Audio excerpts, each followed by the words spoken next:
Okay, so we're now continuing on section 2, which is the alignment section. We're now going to be looking at the psoas.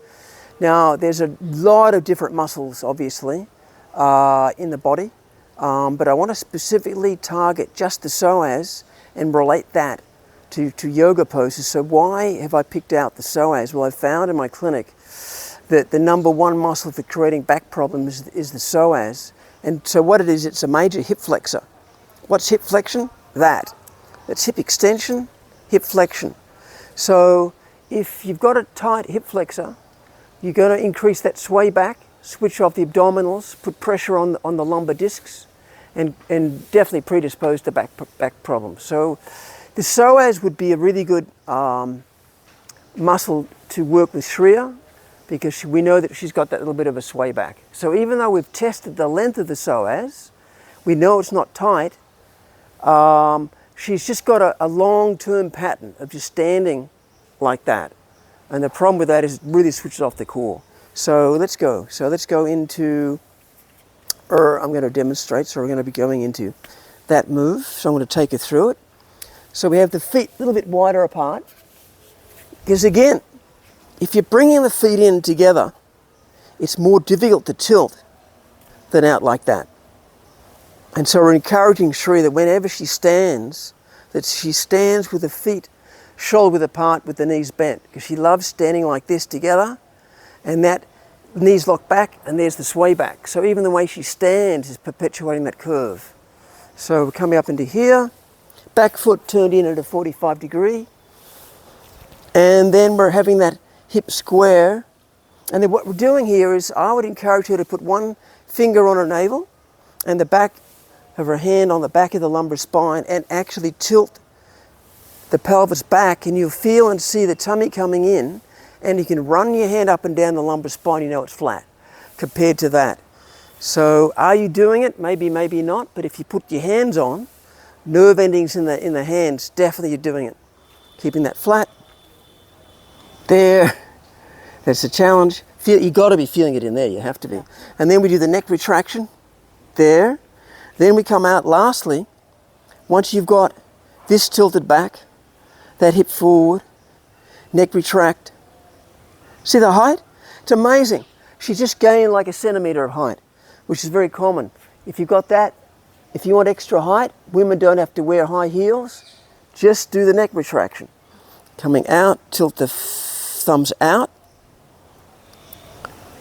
And then you're lunging down a little bit more with the right knee. Keeping that, wow, see the angle there? Incredible. We've got to really, she's been practicing yoga like that with that curve. You really want to, with that not curve, the angle. You really want to, if you want to maximize that left psoas stretch. The problem is that if you're on an angle and you bend that right knee, what gets stretched is the adductor, inner thigh. We don't want, that's a great adductor stretch. But we're not stretching the adductor, we're stretching the psoas. So you've really got to have that.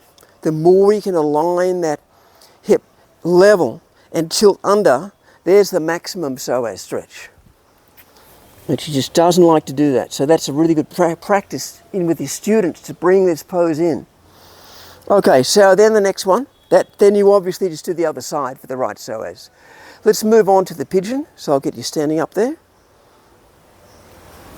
And I'll actually demonstrate this myself. So if you'd like to move off the mat. So what we're doing with the pigeon, let's stretch the left psoas. There, down. So there's the pushing away from the floor, from the ground, with the active hands. Rather than that, you're lifting up and you bring in the neck retraction. And what I'm doing here is I'm actually stretching that right psoas. So the yoga pose is straight ahead. I like to rotate the whole body to the left. That further accentuates that stretch in the right psoas.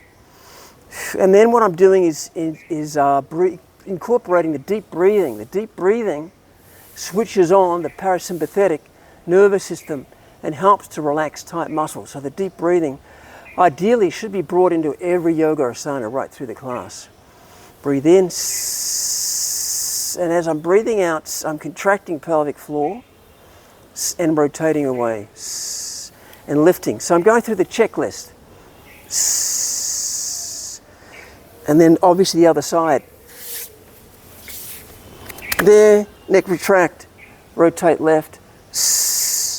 Now again, coming back to that point of the checklist, there's a lot going on here.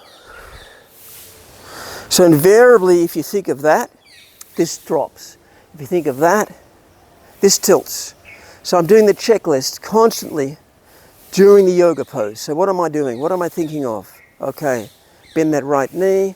It doesn't have to be in this particular order, but you're constantly going through the checklist, rotating, tilt back, extend, bend, neck retract, deep breathe, thumbs turn out, shoulder blades together.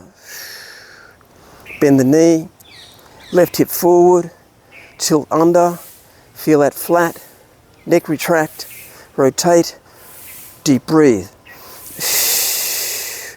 So rather than just holding a static yoga pose, this is more remedial, therapeutic yoga rather than a straight asana. And I'm wanting to really stretch out the psoas, neck retract, and activate the upper back muscles. And the only way you do that is going through the checklist, checklist, checklist. Okay, we're now going to go into the next yoga pose is the bridge, which is really good for psoas stretch. It's coming down. Just take a moment to center.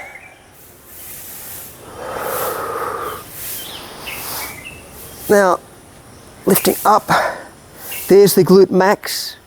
The glutes lift the pelvis up. There's the psoas stretch. So you know you're stretching the psoas when you feel a stretch there. And then I'm coming down and lifting up like this, pushing down, activating the upper back muscles. Deep breathe. And then finally, the other one, which is not a yoga pose, but I found in my clinic, it's excellent for psoas stretch.